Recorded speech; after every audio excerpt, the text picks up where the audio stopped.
এই মুহূর্তে আমরা দাঁড়িয়ে আছি উত্তর দিনাজপুর জেলার রায়গঞ্জ শহরের মূল যে সবজি যে অঞ্চল থেকে যায়, বাঁধাকপি, ফুলকপি থেকে নানা ধরনের শাকসবজি, সেই বারোডাঙ্গি পিপলান। দেখা যাচ্ছে যে এবছর মোহনবাটি বাজার হোক, দেবীনগর বাজার হোক, সর্বত্রই সবজির দাম অত্যন্ত বেশি। তো কী কারণ, কী পরিস্থিতি, সেটা জানতে যখন আমরা উপস্থিত হলাম, তো এখানকার যে চাষিরা রয়েছেন, যারা কৃষকরা রয়েছেন, তারা কিন্তু বলছেন এবছর বৃষ্টির কারণে, এবছর বেশি বৃষ্টির কারণে কিন্তু জমির যে উর্বরতা তাতে যেমন প্রভাবিত হয়েছে, একই রকমভাবে সারের মূল্য বৃদ্ধি সেটাও কিন্তু প্রভাবিত করেছে।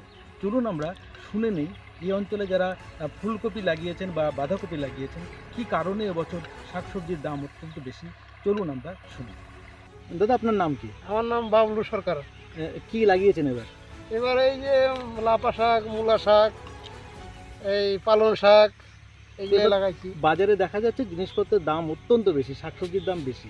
কি কারণে হচ্ছে এরকম? কি কারণে হচ্ছে যে সার ওষুধের দাম বেশি, তারপরে বৃষ্টি হলো, বৃষ্টিতে কিছু ক্ষতি হয়ে গেল, এই হয়েছে ব্যাপার। তা আপনারা কীরকম দামে বিক্রি করছেন এবার লাফা? লাফা এই 15 টাকা, 20 টাকা, 10 টাকা আটি। অন্যান্য বার তো কম থাকে। হ্যাঁ, অন্যান্য বার কম থাকে, এবার একটু বেশি, এবার বাজারটা একটু ভালো। তাই লাভটা ঢুকছে তো ঘরে? হ্যাঁ, লাভটা একটু ঢুকতেছে, মনটা একটু ভালো লাগে, এই হলো ব্যাপারটা। বাড়ি কোথায়? উত্তর কি চাষ করেছেন এবছর? আমাদের কপি চাষ করছি, ফুলকপি, বাঁধাকপি। আর আর এখন আপাতত আমরা ঝাং টাঙও করি, করলা লাগাই, ঝিঙ্গা লাগাই, চাল কুমড়া লাগাই। এবছর সবজির দাম প্রচুর, বাজারে একদম যারা সবজি কিনতে যাচ্ছে তাদের হাত পুড়ে যাচ্ছে।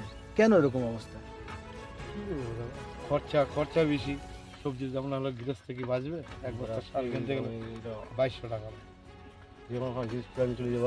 একটা জনের দাম 500 টাকা। দাম না থাকলে চলবে? তো এতে আপনাদের লাভ তো হচ্ছেই। এরকম দাম থাকলে লাভ হবে, আর যদি আবার 10 টাকা 5 টাকা চলে আসে তাহলে বৃষ্টিতে তো একটু ক্ষতি হয়েছে গৃহস্থ, এই জন্য একটু আমদানিটা কমে গেছে। সাধারণ মানুষ যখন সবজি বাজার করতে গিয়ে তাদের হাত পুড়ে যাচ্ছে, তখন সেই হাত পুড়ে যাওয়ার কারণগুলো আমরা সবজি যারা চাষ করছে তাদের কাছে এসে জানতে পারলাম। মূলত বৃষ্টির প্রবলতা এবং তার সঙ্গে সঙ্গে জমিতে সারের দাম বৃদ্ধি, বীজের দাম বৃদ্ধি, এই সমস্ত কারণেই কিন্তু এবছর শাকসবজির দাম আকাশ ছোঁয়া। ক্যামেরায় নয়নের সঙ্গে চন্দ্রনারায়ণ সাহা, রিপোর্ট, নিউজ বৃত্তান্ত।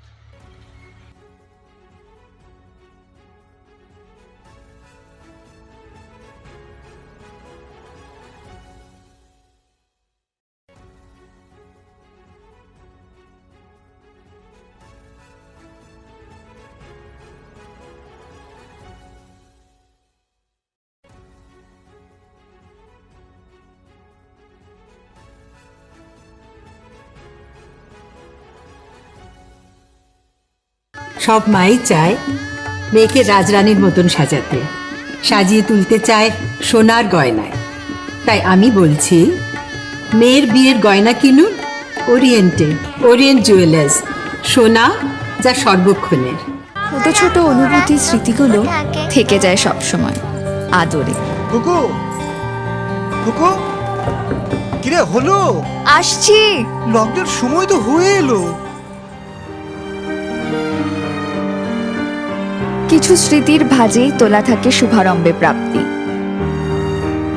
50 বছরের অভিজ্ঞতায় অগ্নিশ্বর জুয়েলার্স, নিখুঁত গয়নার কারিগরি। Agnishwar jewellers, NS road, Raiganj. North বেঙ্গলের সেরা সুপার স্পেশালিটি হাসপাতাল জীবনরেখা, অভিজ্ঞ ডাক্তার, আধুনিক lab, 24x7 emergency services, neurology, cardiology, orthopaedics, gastro, দন্ত ও চোখের চিকিৎসা একসাথে, ICU, NICU এবং NABL অ্যাক্রেডিটেড প্যাথোলজি ল্যাব। জীবন রেখা হসপিটাল। আপনার জরুরি মুহূর্তে অ্যাম্বুলেন্স পৌঁছবে ঠিক সময়েই। কল করুন 8373066655। আপনার জীবনের সমস্ত প্রতিকূল পরিস্থিতির অবসান ঘটাতে আজই আসুন স্বর্গীয় জ্যোতিষ গবেষক ও তন্ত্র সাধক অলোক কর্মকারের সুযোগ্য পুত্র ও একমাত্র শিষ্য সঞ্জয়ের কাছে। যিনি আসাম বঙ্গীয় জ্যোতিষ ও তন্ত্র সোসাইটি দ্বারা জ্যোতিষ রত্ন উপাধিতে সম্মানিত।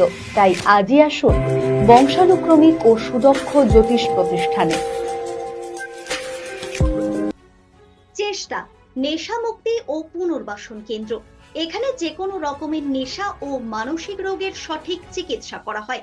আমাদের রয়েছে ডক্টর চেকআপ, কাউন্সেলিং, ফুড, বিভিন্ন রকম সেশন ও ক্লাসেস।